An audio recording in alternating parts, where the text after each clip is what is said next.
कबीर पाठ 1 पद्य वाला है ना, कक्षा 11वीं। हम तो एक एक करी जाना। प्रश्न पहला, कबीर की दृष्टि में ईश्वर एक हैं, इसके समर्थन में उन्होंने क्या तर्क दिए हैं? उत्तर देखो, संसार में सब जगह एक पवन एक ही जल है। दूसरा पॉइंट, सभी में एक ही ज्योति समाई है।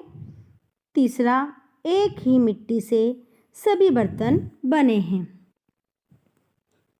प्रश्न अगला, मानव शरीर का निर्माण किन पंच तत्वों से हुआ है?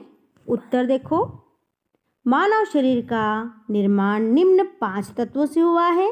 पहला अग्नि, दूसरा वायु, तीसरा पानी, चौथा मिट्टी, पांचवा आकाश। प्रश्न अगला है ना, देखो पहला दूसरा करवाया, उसके बाद डायरेक्ट चौथा, मतलब जो IMP प्रश्न है वही करवा रही हूँ मैं ना। अगला चौथा देखो, कबीर ने अपने को दीवाना क्यों कहा है? देखो उत्तर, यहाँ दीवाना का अर्थ है पागल। किसी के प्रेम में डूबा हुआ व्यक्ति क्या कहलाता है? दीवाना कहलाता है। कबीर भी प्रभु की भक्ति में लीन है, जबकि संसार बाहरी आडंबरों में उलझकर ईश्वर को खोज रहा है। अतः कबीर स्वयं को क्या कह रहे हैं? दीवाना।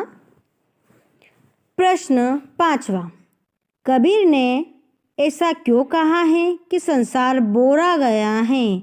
प्रश्न का उत्तर देखो, कबीरदास इस संसार को बोरा गया हुआ अर्थात पागलपन की स्थिति तक पहुंचा हुआ बताते हैं। क्या कहते हैं कबीर कि संसार क्या हो गया है? पागल हो गया है। उनका ऐसा मानना इसलिए है क्योंकि संसार में लोग झूठी बातों पर तो विश्वास करते हैं और सच कहने वाले को मारने के लिए दौड़ते हैं। ऐसे लोगों को सत्य और सत्य का ज्ञान नहीं है। कबीरदास जी के कहने का तात्पर्य यह है कि संसार के लोग बाहरी आडंबरों में उलझे रहते हैं और ईश्वर के सच्चे रूप को नहीं पहचानते। उत्तर समझ लीजिए एक बार।